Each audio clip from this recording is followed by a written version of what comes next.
जय हिंद मेरे प्यारे साथियों। आज हम लोग बहुत ही मोस्ट इम्पॉर्टेंट क्वेश्चन लेकर आए हैं। क्लास 10th का पद्यांश पर आधारित है और दो क्वेश्चन पढ़ेंगे, बहुत ही सरल भाषा में हम लोग जानेंगे और आपको एक लाइन में यह याद हो जाएगा और वेरी मोस्ट इम्पॉर्टेंट क्वेश्चन है यह। ठीक है, तो चलिए वीडियो को शुरू करते हैं। और जैसा कि आपको दिखा भी दिए हैं मेरे प्यारे साथियों, आपको जो यह क्वेश्चन है यह आपके 2023 में पूछा गया है। 2023, 2022, 2020 और 2019 में यह क्वेश्चन पूछा गया है, तो 2024 में भी यह आएगा। ठीक है, 2024 में भी यह आएगा।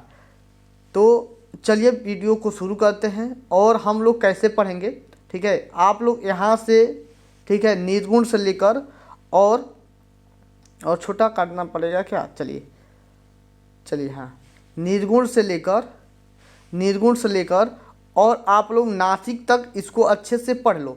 ठीक है, और ओनली हमें रेखांकित अंश का व्याख्या करना है पेपर में, लेकिन यहाँ पर हम यहाँ से लेकर यहाँ तक टोटल का टोटल व्याख्या करेंगे।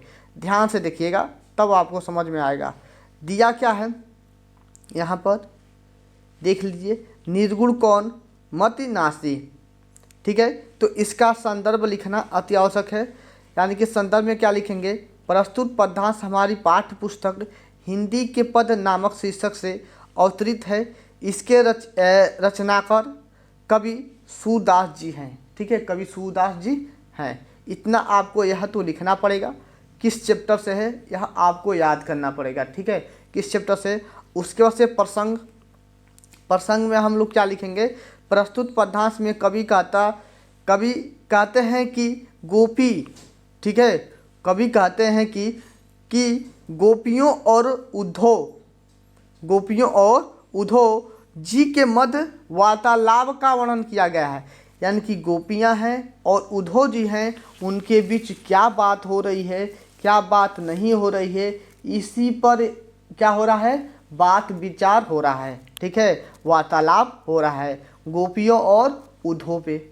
चलिए उद्धव जी, अब देखिए, अब इनका व्याख्या देख लेते हैं। तो व्याख्या में क्या है, प्रस्तुत पद्यांश में कवि कहते हैं कि, यह तो लिखना ही पड़ेगा। यानी कि प्रस्तुत पद्यांश में, यानी कि जो प्रश्न के अनुसार है पद्यांश, उसके अनुसार कवि क्या कहते हैं कि गोपियाँ उद्धव जी से पूछती हैं। यानी कि जो गोपियाँ हैं, कौन गोपियाँ, वह उद्धव जी से पूछती हैं कि हे उद्धव जी। और यहाँ पर विस्मय आदि बोधक का चिन्ह लगाए हैं, यह लगाना अति आवश्यक है। ऐसे लगाना पड़ेगा। ठीक है, ऐसे यहाँ पर लगाकर बिंदी देना पड़ेगा।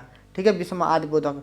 तो हे उद्धव जी वह निर्गुण किस देश में रहता है, प्रश्नवाचक। यानी कि क्वेश्चन पूछ रहे हैं। कौन पूछ रहा है, गोपियाँ। किससे, उद्धव जी से क्या पूछ रही हैं कि हे उद्धव जी, वह निर्गुण किस देश में रहता है, क्या आप हमसे मजाक तो नहीं कर रहे हैं। यानी कि गोपियाँ उद्धव जी से क्या कर रही हैं कि हे उद्धव जी, वह निर्गुण किस देश में रहने वाला है, किस देश का रहने वाला है, क्या आप हमसे मजाक तो नहीं कर रहे हैं। कौन, यह गोपियाँ कर रही हैं किससे, उद्धव जी से। और उसके बाद से उनके या उसके, ठीक है, उसके पिता का क्या नाम है या उनके पिता का क्या नाम है, ये भी हो सकता है। उसकी माता का क्या नाम है, उसकी माता यानी कि जननी होगा वहाँ पर, जननी यानी कि माता का क्या नाम है।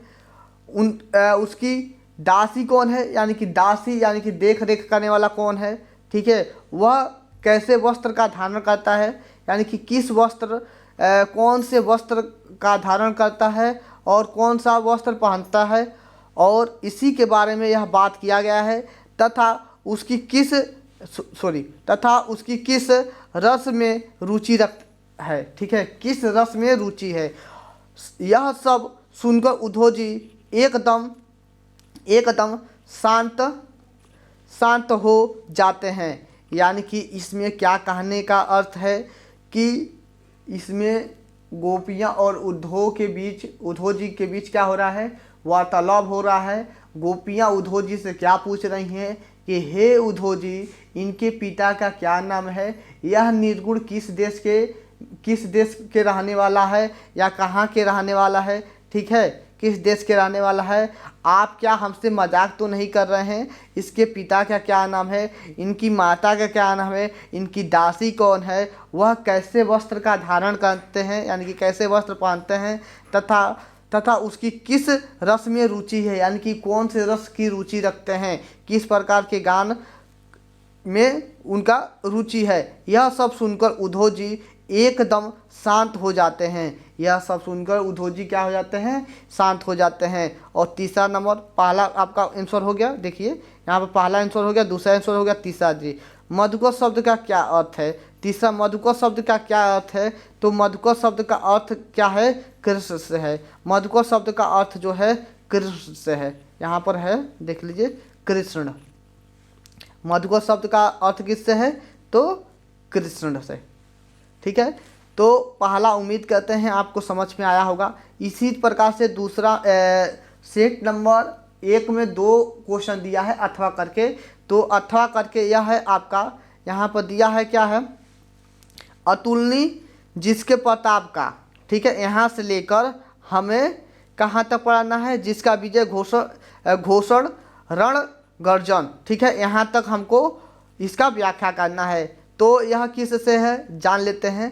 तो यहाँ पर जब आंसर लिखिएगा यानी कि जब आप लोग आंसर लिखना शुरू करना, तो यहाँ पर लिख देना कि प्रश्न उत्तर फर्स्ट का अथवा, ठीक है, इतना बात आपको लिखना ही पड़ेगा, ठीक है। उसके बाद से यह अतुलनीय जिसके और रण गर्जन आपको लिख देना है, ठीक है, डाट डाट डाट करके। उसके बाद से इसका व्याख्या करना अच्छा रहेगा, ठीक है, कॉपी में। तो इसको थोड़ा सा बड़ा कर देते हैं, चलिए। प्रस्तुत पद्यांश हमारी पाठ्य पुस्तक हिंदी के स्वदेश प्रेम नामक शीर्ष से अवतरित है। स्वदेश प्रेम नामक शीर्ष से अवतरित है। इसके रचनाकार कवि मैथिली शरण गुप्त जी हैं, ठीक है। सूरदास, तुलसीदास और मैथिली शरण गुप्त का यदि किसी भी स्टूडेंट को नहीं आता है तो वह याद कर लो, और जितना बता रहे हैं आप लोग इन 7 वीडियो को देख के जाओ, आप लोग काव्य को पूरा करके आओगे, ठीक है। तो यह आपका पहला लेक्चर है, ठीक है। तो मैथिली शरण जी हैं, इसके रचनाकार कौन है, मैथिली शरण गुप्त है। प्रसंग में क्या लिखेंगे, प्रस्तुत पद्यांश में कवि द्वारा अपने भारत देश की महिमा का वर्णन किया गया है। यानी कि इनके कहने के प्रसंग में हम लोग क्या लिखते हैं, प्रसंग में यही लिखते हैं कि हमें क्या करना है, यहाँ से लेकर यहाँ तक किस का बात किया गया है उसी के बारे में लिखना रहता है शॉर्ट में।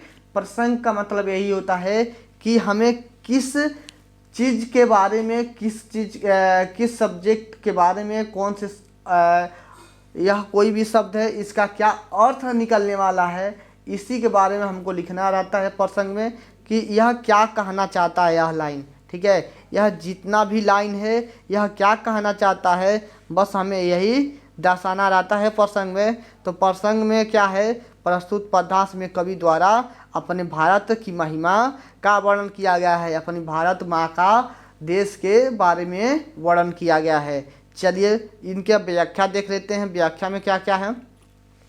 प्रस्तुत पद्यांश में कवि कहते हैं कि जिनकी मुख चंद्र के समान अतुलनीय है, यानी कि चंद्र के समान यानी कि चंद्रमा के समान क्या है, अतुलनीय है, और जिनकी निर्मल कृति घूम घूमकर देख चुका है, ठीक है, जिनकी निर्मल कृति घूम घूम कर देख चुका है, जो आकाश में अनेक तारों के समान जिनका भैव देख चुके हैं, ठीक है, जिनका भैव देख चुके हैं। उसके बाद से यहाँ पर आ जाते हैं, चलिए इसको थोड़ा सा बड़ा कर देते हैं, हाँ। अनगिनत बार, ठीक है, अनगिनत बार आकाश में इनकी विजय का घोषणा सुना जा चुका है, यानी कि अनगिनत बार आकाश में इनकी विजय का घोषणा सुनी जा चुकी है। यानी कि आकाश में जब आप बोलेंगे तो आकाश में जाहिर बात है फैलेगा। हम बोल रहे हैं तो हमारे आसपास के जितना भी वातावरण है, आकाश है, वहाँ पर हमारा आवाज़ जा रहा है। तो वही कहना चाहता है कि अनगिनत बार आकाश में इनका विजय का घोषणा सुना जा चुका है। उम्मीद करते हैं समझ गए होंगे। स्क्रीनशॉट ले लीजिएगा। दिया है प्रस्तुत पद्यांश में कवि कहता है कि जिसका मुख चंद्र के समान है, चंद्र के समान अतुलनीय है। प्रस्तुत पद्यांश में कवि कहते हैं कि जिनका मुख चंद्र के समान अतुलनीय है। ध्यान से सुनिएगा, कई बार बता रहे हैं।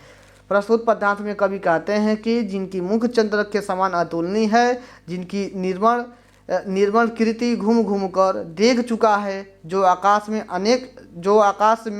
अनेक तारों के समान जिनकी भैव देख चुके हैं। अनगिनत बार आकाश में इनके विजय का घोषणा सुना जा चुका है। यहाँ से लेकर, ठीक है, इनका यह व्याख्या है। बस इतना ही हमें यहाँ से लेकर यहाँ तक व्याख्या करना था, अतुलनीय से लेकर यहाँ तक गर्जन तक। ठीक है, पद्यांश में किसकी महिमा का वर्णन किया गया है? ठीक है, प्रस्तुत पद्यांश में किसकी महिमा का वर्णन किया गया है? क्वेश्चन थोड़ा सा ध्यान से पढ़िएगा, थोड़ी सी मिस्टेक हो गई हमसे। तो प्रस्तुत पद्यांश में भारत के महिमा का वर्णन किया गया है। अपने देश के बारे में, भारत देश के बारे में महिमा का वर्णन किया गया है। उम्मीद करते हैं आप लोग समझ गए होंगे और आप लोग इतने का स्क्रीनशॉट ले लीजिए ताकि सही रहेगा। और बस यदि आप लोग PDF चाहते हो तो आप लोग हमारे नंबर पे मैसेज कर देना। नंबर दे देते हैं 98 38 60 55 92। यदि आपको नंबर चाहिए तो आप लोग मैसेज कर देना, हम इसका PDF दे देंगे। तो इस वीडियो में बस इतना ही। ओके बाय, जय हिंद साथियों। 98 38 60 55 92, यह 92 है। ठीक है, 92 98 38 60 55 92। आज के लिए बस इतना ही। ओके बाय, जय हिंद साथियों।